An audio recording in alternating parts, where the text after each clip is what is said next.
Hello दोस्तों, एक बार फिर से आप सबका अपने YouTube चैनल पर स्वागत है। तो दोस्तों, आज की क्लास में हम आपको क्लास 12th के मैथ की रिवीजन क्लास में कुछ इम्पोर्टेंट प्रश्नों को हल कराएंगे जो आपके बोर्ड एग्ज़ाम 2022 के लिए इम्पोर्टेंट हैं। तो वीडियो को अंत तक ज़रूर देखें। तो वीडियो का पहला प्रश्न लिखा है, सिद्ध कीजिए। एक सारणिक दी गई है, उसका पहला स्तंभ है एक्स वाई जेड, दूसरा स्तंभ है ए बी सी, तीसरा स्तंभ है एक्स प्लस ए Y plus B Z plus C बराबर हमको 0 प्रूव करना है। तो हम सबसे पहले लेफ्ट हैंड साइड इसका ले लेंगे। लेफ्ट हैंड साइड, तो ये x y z a b c x plus A Y plus b और जेड प्लस सी, इसको हमको हल करके इसका जो मान लाना है वो 0 लाना है। तो देखो ज़रा हम किस प्रकार से 0 ला सकते हैं। तो ये है तुम्हारा पहला स्तंभ C1, ये दूसरा स्तंभ है C2 और ये है तीसरा स्तंभ C3। अगर हम इन दोनों को जोड़ दें तो जो ये लिखा है वही यहाँ भी आ जाएगा। मतलब हम C1 बना लें C1 प्लस C2 करके, ठीक। तो देखो यहाँ क्या आएगा, C1 की जगह C1 प्लस C2, ये है C1 ये है C2, दोनों जुड़ जाएंगे तो ये हो जाएगा x प्लस ए, ये हो जाएगा y प्लस बी और ये हो जाएगा z प्लस सी। C2 ऐसे लिख देना जैसा लिखा a b c, C3 x plus A Y plus b और जेड प्लस सी। जो हमने किया है वो हमने यहाँ प्रोसेस लिख दिया कि C1 हमने बनाया है, कैसे बनाया, C1 और C2 को जोड़ करके, तो ये आ गया। अब यहाँ हम ध्यान से देखते हैं तो जो हमारा C1 है ये पूरा क्या है C1, ये है C3। तो C1 और C3 के जो मान है वो क्या है, बराबर है, मतलब अवयव। तो लिखेंगे C1 बराबर C3, तो हम लिख सकते हैं अतः इसका मान 0 होगा। क्यों 0 होगा, क्योंकि आप लोगों ने सारणिक की प्रॉपर्टी पढ़ी होगी कि यदि किसी सारणिक में दो पंक्ति या दो स्तंभ के मान बराबर हों, देखो ज़रा C1 और C3 के मान क्या है, बराबर हैं, तो उसका जो मान होता है सारणिक का वो क्या होता है, हमेशा 0 होता है। अब इसको आपको हल करने की ज़रूरत नहीं है, तो यहाँ लिख देना है कि चूँकि C1 बराबर C3 इसलिए जो सारणिक का मान आएगा वो 0 आ जाएगा। बराबर किसके हो गए, राइट हैंड साइड के। यही हमको प्रूव करना था। तो ये था तुम्हारा एक छोटा सा प्रश्न जो आपका सारणिक की प्रॉपर्टी पर आधारित था। तो उम्मीद है कि ये प्रश्न आपको समझ में आ गया होगा। तो अब देखते हैं हम प्रश्न नंबर 2, जो कि आपका है समाकलन से। लिखा है अंडर रूट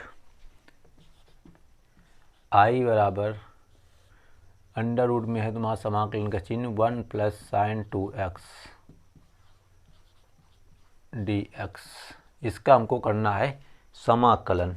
तो देखो आप लोगों ने एक सूत्र पढ़ा है, क्या पढ़ा है, चूंकि sine square theta plus cos square theta का मान कितना होता है, 1 होता है।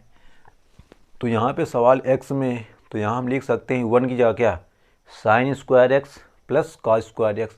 इसी प्रकार तुम लोगों ने एक सूत्र और पढ़ा होगा साइन 2 थीटा का, वो होता है 2 sine theta into cos theta. तो यहाँ 2 थीटा है, यहाँ कितना है 2x है।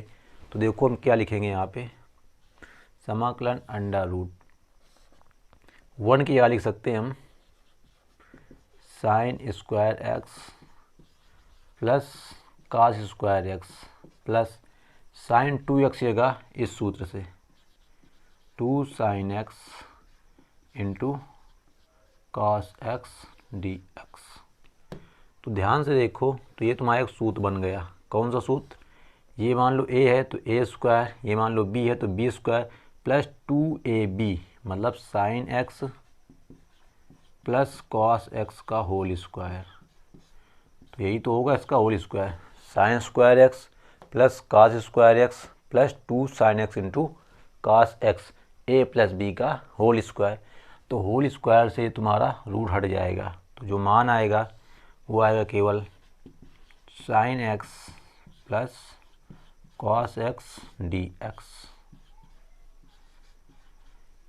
तो हमारा आ गया, जो मान निकल के आया वो आया sign x plus cos x. अब आप लोगों को साइन एक्स का समाकलन सूत्र जो होता है वो आना चाहिए। तो साइन एक्स का समाकलन होता है माइनस का cos x plus cos x का समाकलन होता है साइन एक्स प्लस सी। सी क्या है? समाकलन नियतांक। तो जो हमारा मान निकल के आएगा वो आएगा आई बराबर, पहले हम प्लस वाला लिख देंगे तो ये हो जाएगा sine x minus cos x plus का सी। तो ये हो जाता है हमारा प्रश्न नंबर 2 का हल, जो कि तुम्हारा प्रश्न दिया था अंडर रूट में 1 प्लस साइन 2x का समाकलन ज्ञात करना था। तो इस टाइप से हम इस प्रश्न को हल करते हैं, जो कि तुम्हारा एक बहुत ही सिंपल प्रश्न है और 2020 के बोर्ड एग्ज़ाम में 2 नंबर का पूछा हुआ प्रश्न है। तो इसी के क्रम में अगला प्रश्न हम देखते हैं, प्रश्न नंबर 3। तो हमारा प्रश्न नंबर 3 लिखा है, कह रहा है x की घात 5 का एक्स स्क्वायर के सापेक्ष अवकल गुणांक ज्ञात कीजिए। x की घात 5 का एक्स स्क्वायर के सापेक्ष अवकल गुणांक ज्ञात कीजिए।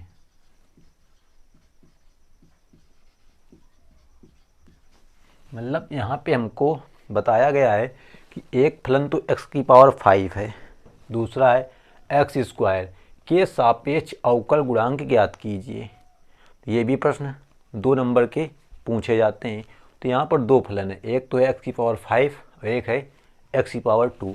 तो पहले वाले को तुम लिख लेना y1, तो y1 बराबर हो जाएगा x की पावर 5 और दूसरे वाले को लिख लेना y2, वो हो जाएगा x की पावर 2। अब हमको यहाँ पे निकालना क्या है? अवकल गुणांक, लेकिन सापेक्ष निकालना है। तो सबसे पहले इनके तुमको अलग अलग अवकलन करने हैं x के सापेक्ष। तो यहाँ पे सूत्र देखो कौन सा बन रहा है, तो सूत्र बन रहा है हमारा D D x of x की पावर n। तो क्या होता है? x की पावर n का अवकलन तो होता है n x की पावर n-1। मतलब जो पावर रहती है वो पावर पहले आ जाती है और x की पावर में एक पावर घट जाती है। तो देखो जरा इसका अवकलन क्या होगा। तो इसका अवकलन होगा तुम्हारा dy1 अपॉन डी एक्स, क्योंकि फलन क्या है? y1 है, बराबर 5 पहले आ जाएगा और ये हो जाएगा 5x की पावर 4, क्योंकि एक घात कम हो जानी है। इसी प्रकार इसका अवकलन करा लेना, तो dy2 अपॉन डी एक्स बराबर 2x की पावर 2-1, 1 लिखा जाएगा। तो 1 लिखो या ना लिखो, हमेशा किसी की पावर 1 लिखा नहीं जाता, हमेशा उसकी पावर 1 माना जाता है।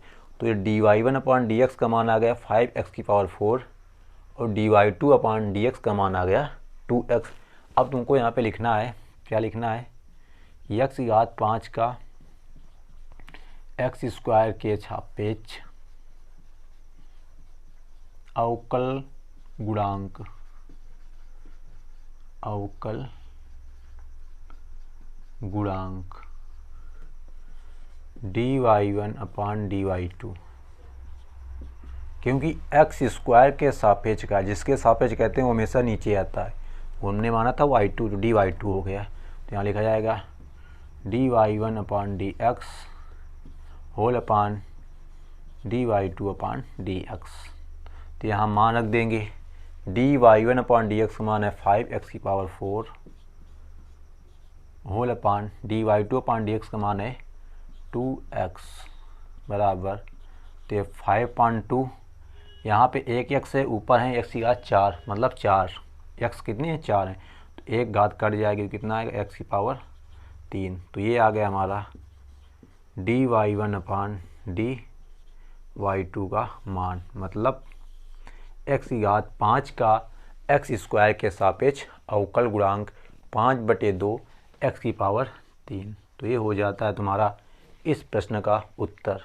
तो इसी प्रकार के प्रश्न आपके बोर्ड एग्ज़ाम 2022 में पूछे जाएंगे। तो आप लोग बस इसी टाइप से इन प्रश्नों को हल कर लेना।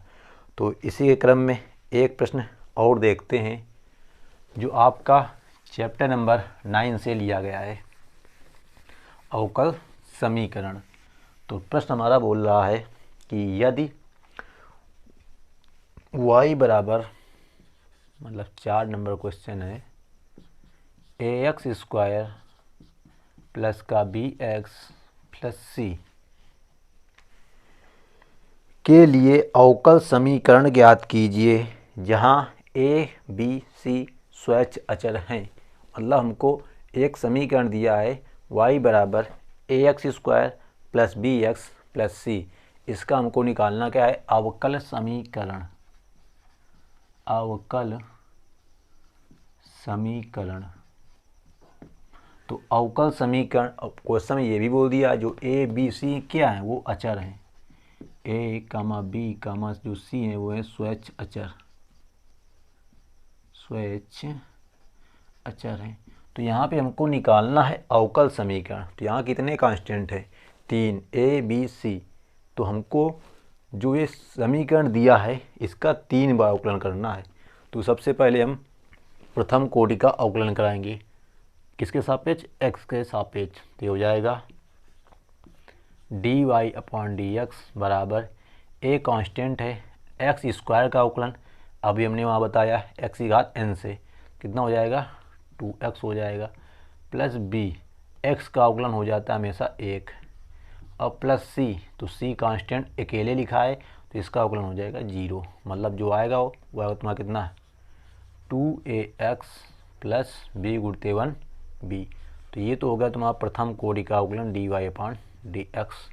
लेकिन हमारे पास यहाँ 3 कांस्टेंट हैं तो तृतीय कोटि का अवकल समीकरण निकल के आएगा। तो दोबारा अवकलन कराएंगे, तब इसका अवकलन कराएंगे तो ये हो जाएगा d2y अपॉन dx2 बराबर, यहाँ पे 2a कांस्टेंट है, x का अवकलन हो जाएगा 1, प्लस सिंगल b लिखा है तो सिंगल b का अवकलन हो जाएगा 0। तो द्वितीय कोटि का अवकलन आएगा d2y अपॉन dx2 बराबर 2a इंटू 1 तो 2a प्लस b का अवकलन 0 हो गया तो उसका कोई मतलब नहीं है। अभी केवल द्वितीय कोटि का अवकलन आया है। अब इसका हम पुनः अवकलन कराएंगे तो आएगा d3y अपॉन dx3 बराबर 2a, पूरा क्या है कांस्टेंट है तो इसका अवकलन कितना हो जाएगा 0।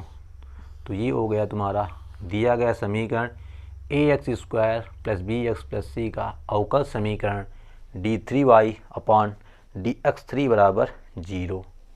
तो इस प्रकार हम कोई भी हमारे पास एक समीकरण दिया होगा, अगर प्रश्न में पूछ ले कि अवकल समीकरण ज्ञात करो, तो आपको करना क्या है, सबसे पहले देखना उसमें कितने अचर दिए गए हैं। अगर 2 अचर होंगे तो द्वितीय कोटि का अवकल समीकरण निकालना होगा। अगर 3 कोटि का है यानी 3 कांस्टेंट है तो 3 कोटि का अवकल समीकरण निकालना होता है। तो ये था तुम्हारा एक सिंपल सा प्रश्न। तो आज की वीडियो में फ़िलहाल इतने ही प्रश्न रखते हैं। अगली वीडियो में हम और कुछ महत्वपूर्ण प्रश्नों को हल कराएंगे जो बोर्ड एग्ज़ाम 2022 के लिए इम्पोर्टेंट होंगे। तो इसी प्रकार आप लोग अपना कीमती समय देते रहिए और अपने बोर्ड एग्ज़ाम 2022 की प्रिपरेशन करते रहिए। तो thanks for watching this video.